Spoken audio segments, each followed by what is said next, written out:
گزارش ہے کہ ویڈیو کو لاسٹ تک دیکھیں تاکہ بات پوری طرح سمجھ میں آئے۔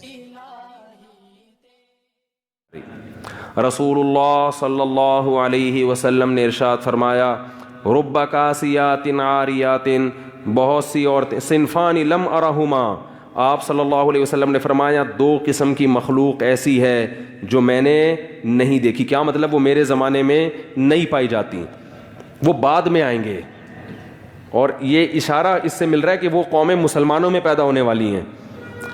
فرمائے ایک ظالم حکمران جو عوام پہ ظلم کریں گے، ہر وقت کوڑا لٹکا رہے گا ان کا۔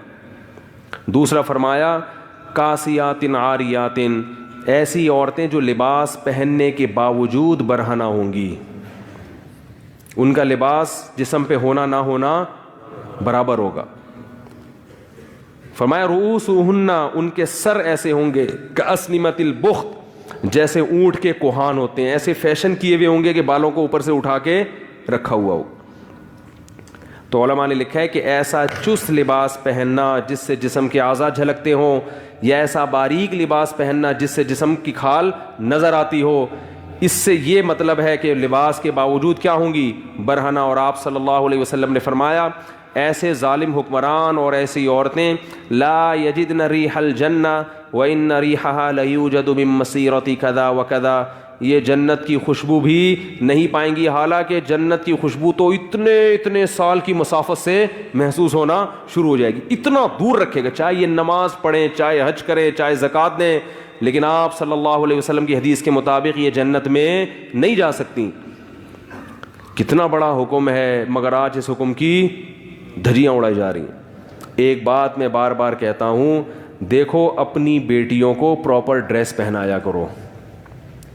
لوگ کہتے ہیں ہماری بیٹی ہمارے قابو میں نہیں ہے، بالغ ہونے کے بعد اگر قابو میں نہیں ہے تو بات سمجھ میں آتی ہے، بچیاں تو قابو میں ہی ہوتی ہیں نا۔ کسی بھی دیندار کو کھڑا کر دو، اس کے بیٹے کا لباس دیکھو اور اس کی بیٹی کا لباس دیکھو۔ ابھی میں ہانگ کانگ گیا نا، مردوں کے پورے کپڑے ہیں، پورے نا، ان کا بس نہیں چل رہا ہوتا، منہ بھی چھپا لیں وہ۔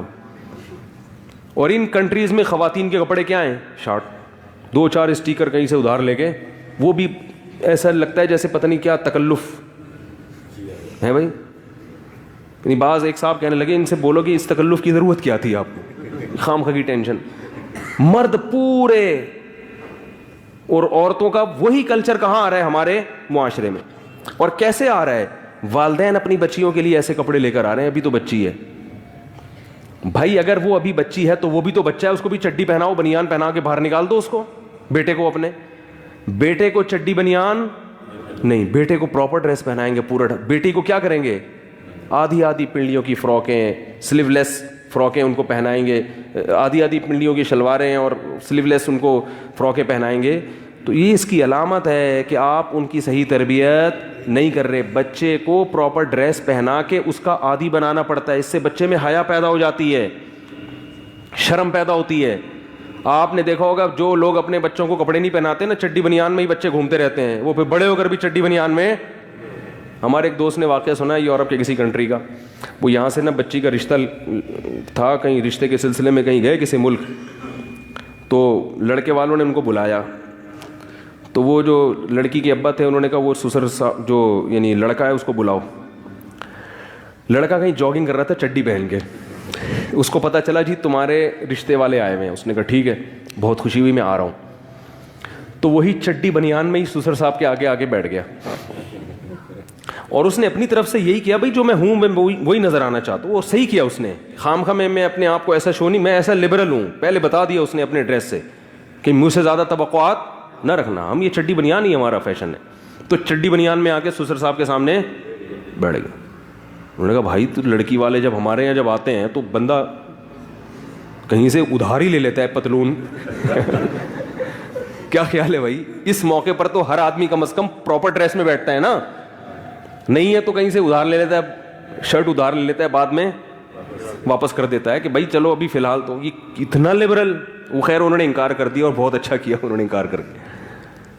تو کیا ہے کہ بچپن سے آپ اگر مکمل لباس پہنائیں گے بیٹے کو بیٹی کو تو وہ لباس کا عادی۔ بچپن کی بڑی اہمیت ہے، یاد رکھو۔ جو ہم کیوں مسلمان ہیں؟ بچپن میں مسلمان تھے ہم، اب اسلام چھوڑنا ہمارے لیے انشاءاللہ ممکن نہیں ہے. بس اسلام میں پیدا ہوئے ہم لوگ. مجھے اچھی طرح یاد ہے, میں اپنے والد صاحب کو دیکھتا تھا, داڑھی ہے ان کی نا ماشاءاللہ, میرے دادا پردادا سب داڑھی والے تھے. تو جن کے ابو کی داڑھی نہیں ہوتی تھی مجھے وہ عجیب سے لگتے تھے.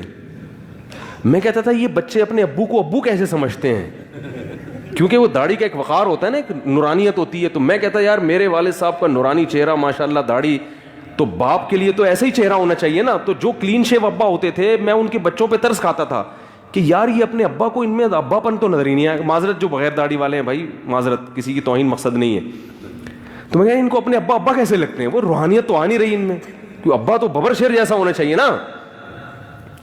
کیا ہو گیا بھائی باپ کا تو مطلب کیا ہے باپ. ہم اب والد صاحب کی داڑھی سے کھیلتے تھے, بڑا تھی بھی بڑی زبردست ماشاءاللہ گھنی داڑھی. وہ ایک انگریز, بھائی معذرت جو بغیر داڑھی والے بیٹھے ہیں, وہ ایک انگریز نے جو ہے نا ایک بچے کو گود میں اٹھایا, تو وہ بچہ چپ تھا. تو ایک مسلمان نے اٹھایا, بچہ ایک دم رونے لگا نا. تو انگریز نے داڑھی کا مذاق اڑایا, دیکھا تمہاری داڑھی ہے تو تمہاری شکل سے دہشت ٹپک رہی ہے, بچہ رو رہا ہے اور دیکھو. تو انہوں نے کہا بھائی دیکھو تمہاری جب گود میں اٹھایا تو بچے کو پتہ نہیں چلا ابو کی گود میں امی کی گود میں. معذرت بھائی معذرت جو بیٹھے ہوئے, پہلے پیش کی معذرت.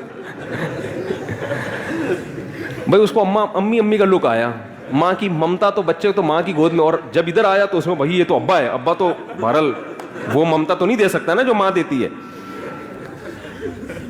تو جو چیز بچے کو, مجھے عجیب سا لگتا تھا جب میں بغیر داڑھی والوں کو دیکھتا تھا نا, تو ہیں خاندان میں بغیر داڑھی والے بھی ہول سیل کے حساب سے پڑے ہوئے ہیں, لیکن چونکہ شروع سے ہی والد صاحب کو دیکھا تلاوت کرتے ہوئے, تسبیحات میں دیکھا ہمیشہ. کبھی میں نے اپنے والد کو, اللہ ان کی مغفرت کرے, ٹی وی دیکھتے ہوئے نہیں دیکھا, کوئی ڈرامہ دیکھ رہے ہوں, کوئی ناول پڑھ رہے ہوں, یا فضول بیٹھ کے لوگوں میں گپے مار رہے ہوں. تو ایک بڑا اچھا تقدس ایک باپ کا ذہن میں بن گیا. تو ایسے بھی ہوتا تھا, میں جن کو دیکھتا تھا کہ ان کے ابا کیرم بورڈ کھیل رہے ہیں یا اسنوکر کھیل رہے ہیں, تو میں حیران ہوتا تھا. چلو ہم تو کھیلتے تھے, بچے تھے, ادھر ادھر جا کے کبھی یہ وہ آتا تھا, وہ والا نا, وہ یوں والا آتا تھا, اب مجھے نام یاد نہیں اس کا, وہ بھی ابا سے چھپ کے تھوڑا بہت, بچے تو کھیلتے ہی ہیں, وہ یہ والا کھیلتے تھے, کبھی جا کے اسنوکر کر لیا. لیکن ابا کے بارے میں یہ تصور نہیں تھا کہ کسی کا ابا بھی یہ کھیلے گا, کیونکہ ابا تو بھائی وہ تو ایک بزرگ رشتہ ہے نا. تو جب میں کسی کو دیکھتا تھا کہ اس کے ابا اسنوکر کھیل رہے ہیں, تو میں کہا یار یہ ابا تھوڑی ہوئے ہیں, یہ تو معذرت کے ساتھ کوئی لونڈے لپاڑے سے ہوئے ہیں, ابا تھوڑی ہوئے اسنوکر کھیل رہے ہیں اور ناول پڑھ رہے ہیں, بیٹھ کے ڈرامہ دیکھ رہے ہیں, فلم دیکھ رہے ہیں, یہ کیسے ابا ہو گئے یار. تو ذہن قبول نہیں کرتا اس چیز کو. تو بچپن کی بڑی ویلیو ہے بچے کو جس چیز کا عادی. دیکھو یہ جو ہم چائنیز پہ حیران ہوتے ہیں کہ کتے بلی کیسے کھا لیتے ہیں, یہ ہمیں تو الٹی آتی ہے نا دیکھ کے. گورے کو بھی الٹی آتی ہے, گورا بھی کتا بلی نہیں کھا سکتا. گورا چائنیز کی چیزیں دیکھ کے حیران ہوتا ہے, یار یہ کیسے کھاتے ہو تم لوگ, یہ لال بیگ کیسے کھا لیتے ہو. تو چائنیز کیوں کھاتے ہیں, بچوں کو بچپن سے کھلا دیا. تو اب بچے کو لال بیگ نہیں ملے گا تو مر جائے گا ٹینشن سے, اس کو بلی کتا چاہیے بچے کو. تو جو گند بچپن میں کھلا دیا بچہ اس کا عادی ہو گیا. ہم نے نہیں کھائی تو ہمارے ہاں کوئی دین کو فالو نہیں بھی کرتا, پھر بھی کتا, وہ کہتا ہے یار اتنا بھی کتا نہیں ہوں کہ میں اتنے کتے پنے پہ بھی نہیں آ سکتا کہ میں کتا ہی کھانا شروع کروں, اتنا لبرل. تو گورا اتنا لبرل نہیں بن سکا اب تک. بچپن کی بڑی اہمیت ہے بھائی, جو بچے کو سکھاؤ گے, جس چیز جو ماحول دو گے, بچہ اسی ماحول کا عادی بنے گا. تبھی تو رسول اللہ صلی اللہ علیہ وسلم نے فرمایا کل مولود یولد علی الفطرہ فأبواہ یہودانہ او ینصرانہ او یمجسانہ. ہر بچہ فطرت پہ پیدا ہوتا ہے, نیک پیدا ہوتا ہے, شریف پیدا ہوتا ہے, اچھا پیدا ہوتا ہے, مسلم پیدا ہوتا ہے. باپ دادا اس کو یہودی بنا دیتے ہیں, عیسائی بنا دیتے ہیں, مجوسی بنا دیتے ہیں, آگ کی پرستش کرنے والا, وہ بگاڑتے ہیں, ماحول بگاڑتے ہیں ان کو. ہر بچہ اچھا ہی پیدا ہوتا ہے, اچھائی کو پسند کرتا ہے وہ. اب ہم نے بچیوں کو مختصر لباس پہنا دیے تو ان کی مزاج میں حیا نکل گئی. اور یاد رکھو اولاد کے دل سے اگر حیا نکل جائے تو پھر ابا اماں کی نہیں سنتے. وہ حیا ہی تو ہے جو انسان کو روکتی ہے, غیرت روکتی ہے. میرا باپ ہے, یہ میری ماں ہے, اس کے سامنے میں کیسے اونچی آواز سے بات کروں. لیکن جب شرم نکل گئی بس ختم. تو جب بیٹیاں جو ہے نا, بیٹیاں باپ کے سامنے جب ان کے سر پہ چادر ہو تو وہ زیادہ اچھی لگتی ہیں. آپ تجربہ کر کے دیکھ لیں. جوان بیٹی باپ کے سامنے سر پہ چادر رکھ کے بیٹھے گی, باپ کو اس پہ پیار زیادہ ہے. یہ رشتہ ایسا ہے. سگی بہن بھائی کے سامنے تھوڑا سا سمٹ کے بیٹھے گی, سر پہ چادر ہو تو بھائی کو وہ بہن زیادہ اچھی لگی. یہ رشتہ ایسا ہے, اللہ نے بنا, یہ چینج نہیں ہو سکتا. لیکن کھرچ کے ہمارا معاشرہ تباہ ہو گیا, کھرچ کے. اب نتیجہ کیا نکل رہا ہے کہ بہن کی جو ڈریسنگ ہے بھائی کے سامنے وہ اتنی معذرت, اتنی بےہودہ ہوتی ہے کہ حیا کا جو ایک وہ تھا عنصر وہ کیا ہو گیا, ختم. جب وہ ختم تو پھر وہ جو ایک تقدس تھا نا رشتے کا کہ یہ میری بہن ہے, میں نے اس کے لیے جان دینی ہے اور اس کا میں نے خیال کرنا ہے, اور یہ میرا بھائی ہے, اس سے میں نے نظر یعنی تھوڑا سا اس کے سامنے میں نے حیا کی لاج رکھنی ہے, کوئی ایسی حرکت نہیں کرنی جو معاشرے میں بری سمجھی جاتی ہو. تو یہ سب چیزیں حیا ختم ہونے سے ختم.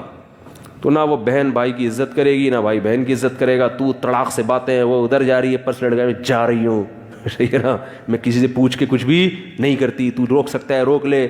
وہ کہتے ہیں تم جا رہی ہو تو میں بھی جا رہا ہوں. وہ ادھر انجوائے, وہ معذرت, جو ہو رہا ہے وہ اللہ بچائے ہم سب کو.